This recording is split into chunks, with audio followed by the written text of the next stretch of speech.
My dear friends, tell me honestly, how many of you get angry at least once a day? Or let me put it this way, how many of you get angry at least once an hour? Pause a smile, let audience laugh. We all do, isn't it? Someone cuts you off in traffic, someone ignores your message, someone makes a hurtful comment, and suddenly, it feels like they've hijacked your peace of mind. But let me ask you a deeper question. Why should they control how you feel? Why should their behavior decide whether you're peaceful or miserable? Today, let's discuss a simple art, how to never get angry or bothered by anyone, no matter what they do. Friends, let me ask you something very simple. How many of you have ever gone to a mango tree and expected apples from it? Pause, smile, wait for laughter. Sounds ridiculous, right? But this is exactly what we do with people every single day. We expect kindness from someone who has never practiced kindness. We expect patience from someone who has lived a life of irritation. We expect honesty from someone who has made a career out of lies. And when they fail to meet our expectation, we get angry, we get upset, and we allow our peace to be stolen. But the question is, whose fault is it? The tree or our expectation from the tree? Imagine this.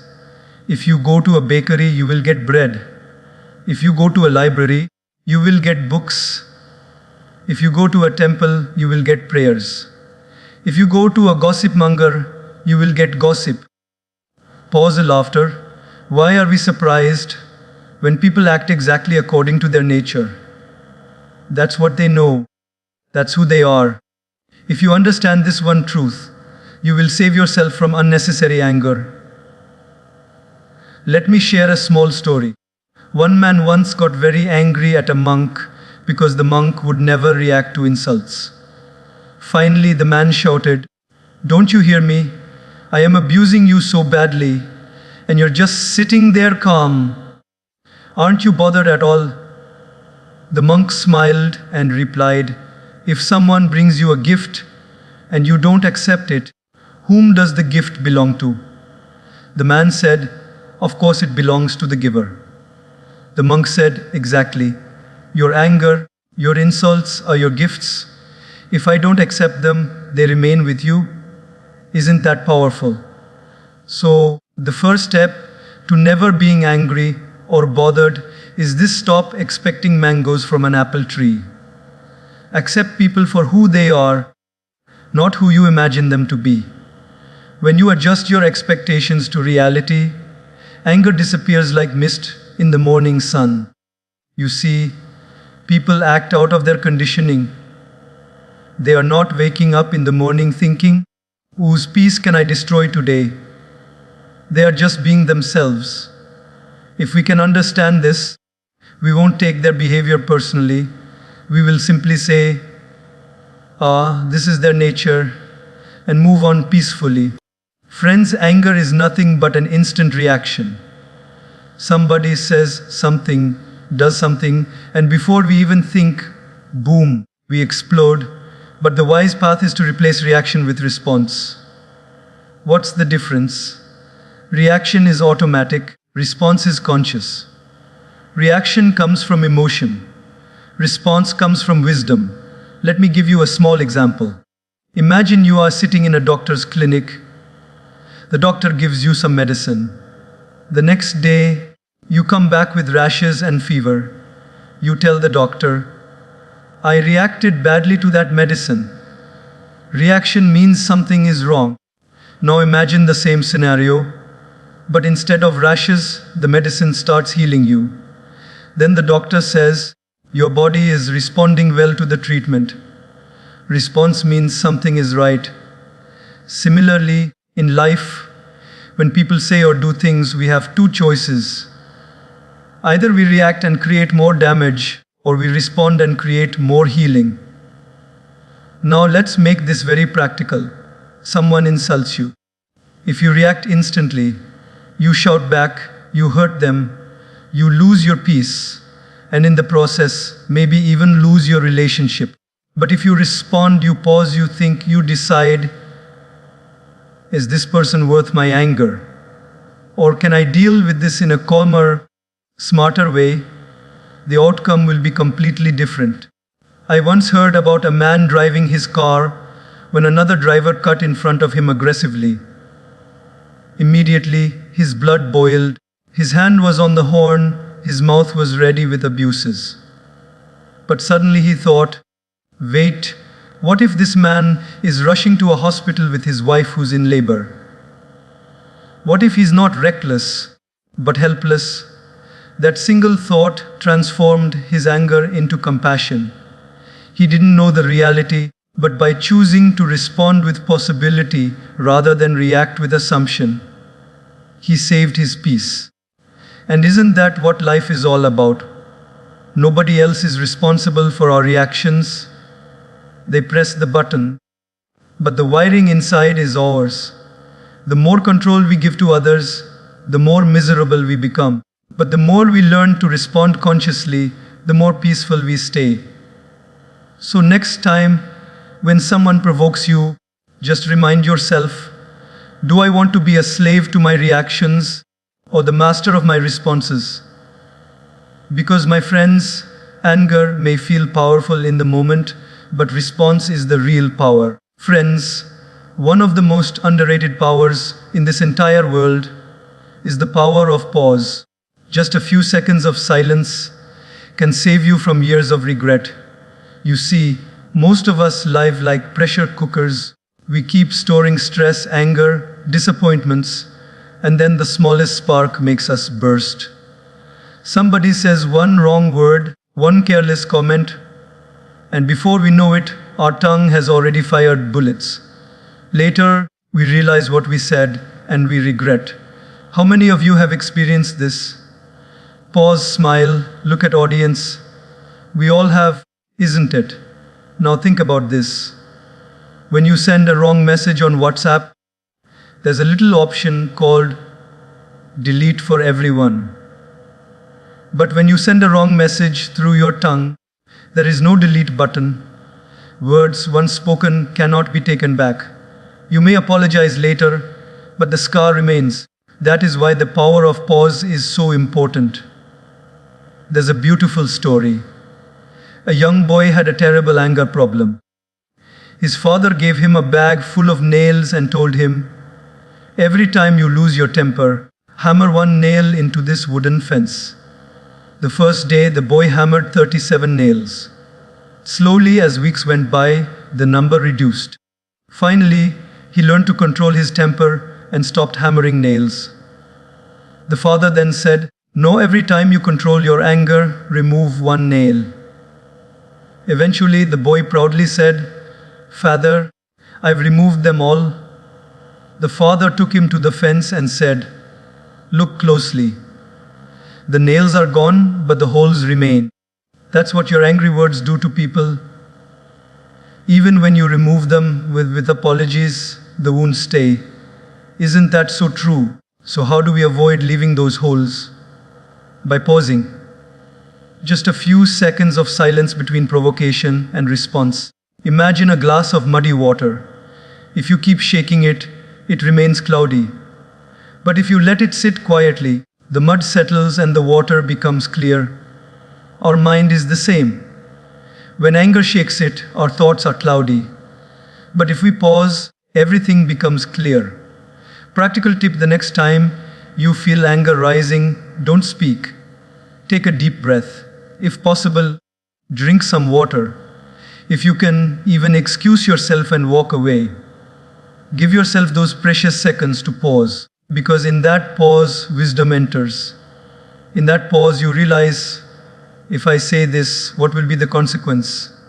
If I stay silent, what will be the consequence? That small gap between impulse and action is the birthplace of maturity. Friends, never underestimate the power of pause. It can protect your peace. It can protect your relationships. It can protect your future. 1 second of silence can save you from a lifetime of sorry. Friends, anger melts when empathy enters. Very often, we get so caught up in how someone's words or actions made us feel that we forget to ask, why did they behave that way in the first place? Every rude word, every angry outburst, every cold silence has a story behind it. Nobody wakes up in the morning thinking, let me go and ruin someone's day. People behave badly because of something going on within them. If we could just pause and look deeper, we would see pain hiding behind their anger, struggle hiding behind their words, and wounds hiding behind their attitude. Imagine this: you walk into a hospital, and in the emergency ward, a patient is screaming and crying in pain. Would you get angry at him?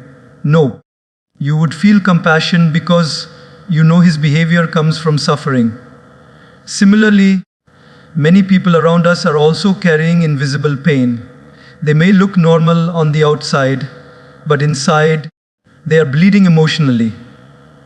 Their rudeness is just a symptom of their suffering. When we see people that way, anger is replaced with empathy. Let me tell you a story. There was a man traveling in a crowded train. He had 2 children who were running up and down the compartment shouting, disturbing everyone.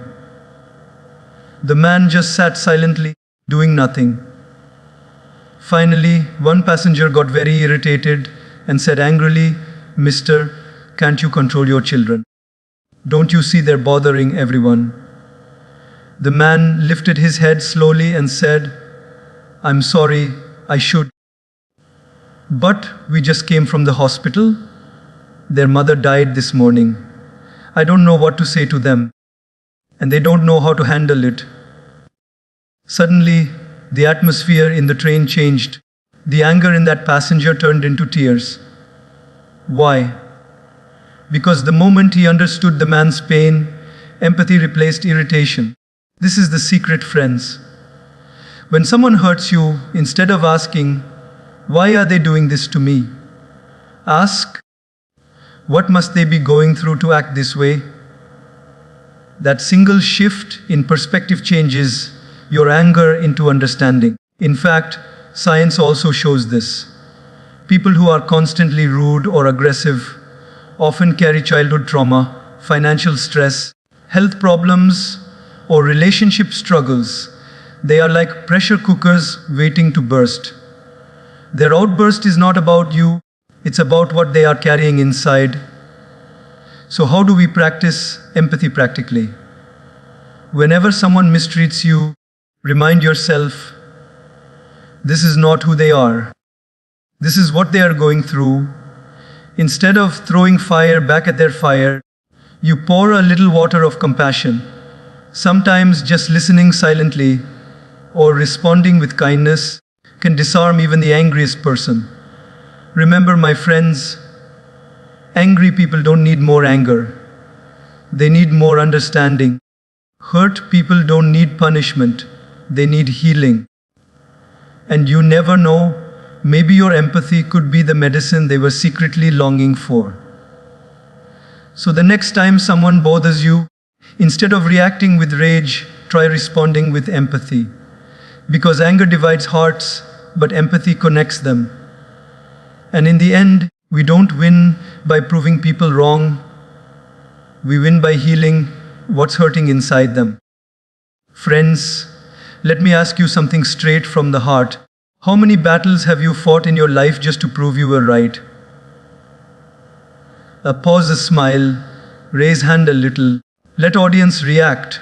And how many times after winning that argument did you feel truly happy?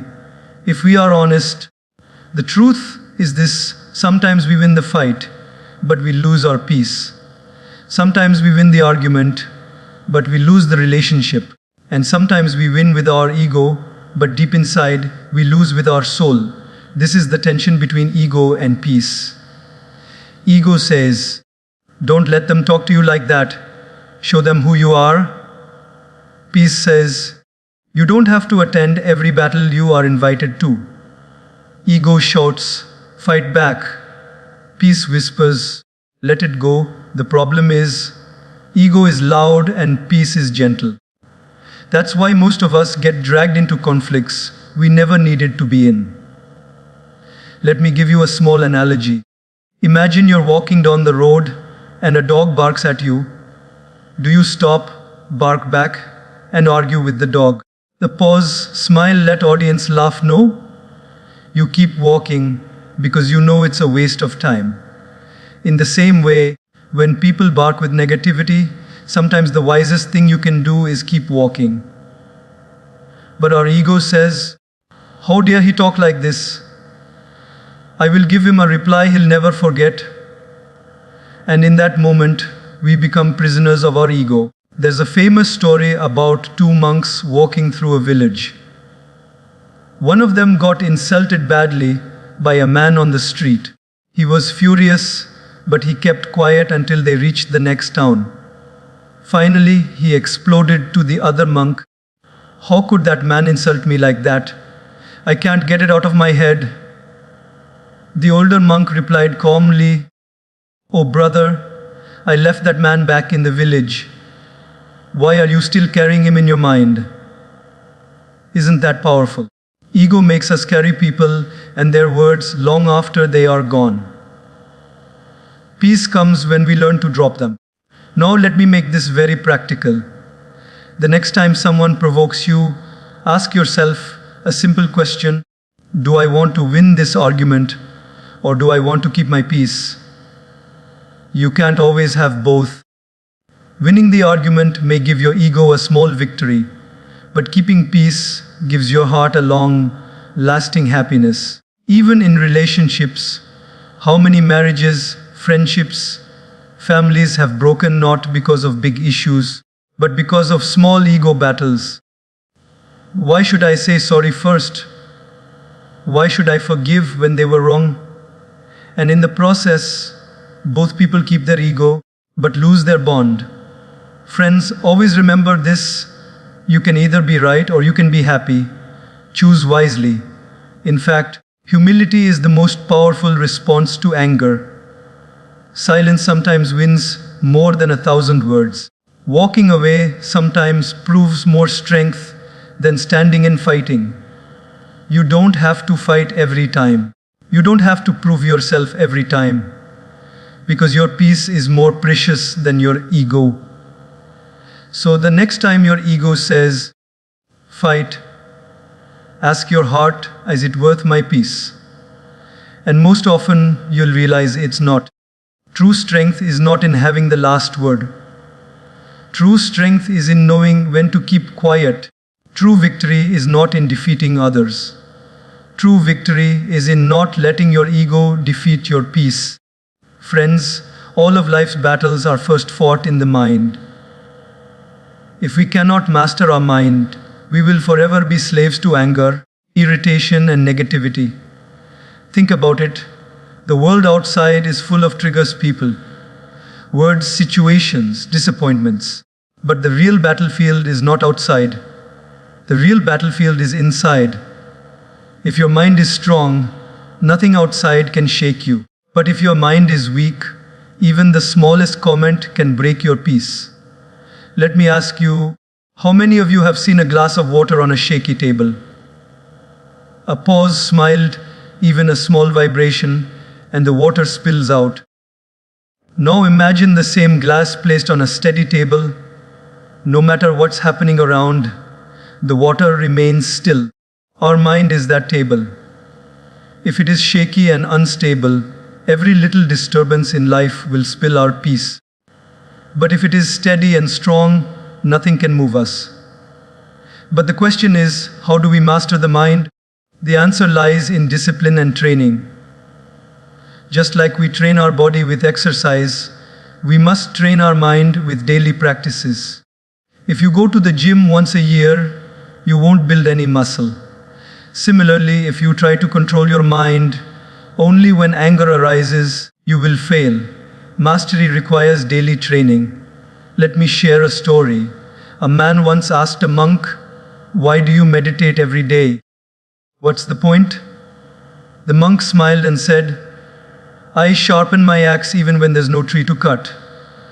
Because when the time comes, I want to be ready. Isn't that beautiful? Meditation, prayer, self reflection.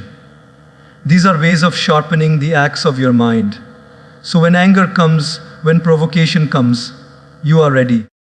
Practically, there are many tools. Meditation calms the storms of the mind. Gratitude shifts focus from what's wrong to what's right.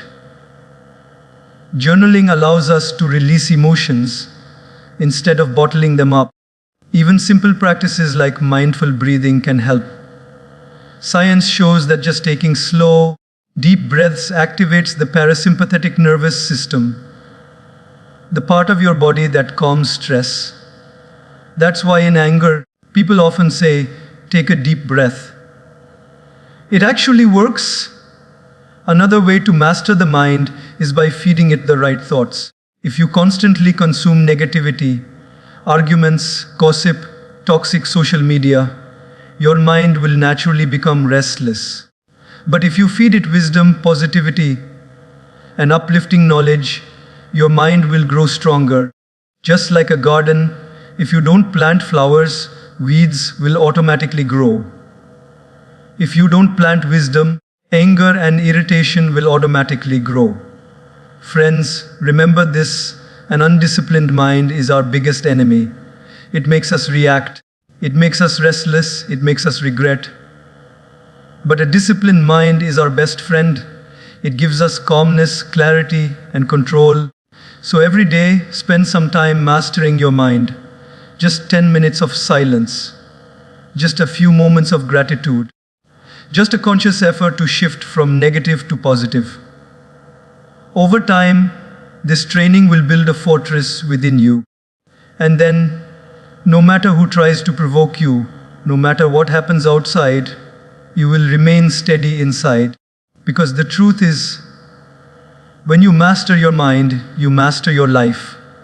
Friends, let me leave you with this thought. Life is too short to waste on anger. People will always say things, do things, forget things. That is their nature. You cannot control the waves of the ocean, but you can learn how to surf. In the same way, you cannot control how others behave, but you can always control how you respond. Ask yourself every time you get angry, who suffers more? Them or you? Every time you carry resentment, who loses sleep? Them or you? The truth is, anger burns the hand that holds it more than the person it is thrown at. So choose wisely, my friends. Instead of anger, choose understanding. Instead of reaction, choose response. Instead of ego, choose peace. Instead of judgment, choose empathy. And instead of letting others steal your joy, choose to protect your inner calm like the most precious treasure you own. Remember, people can only bother you if you give them permission. Don't give away your remote control of happiness into someone else's hands. Keep it with you. Because peace of mind is not found in changing the world outside. It is found in mastering the world inside. So as you walk out of here today, carry this one mantra with you.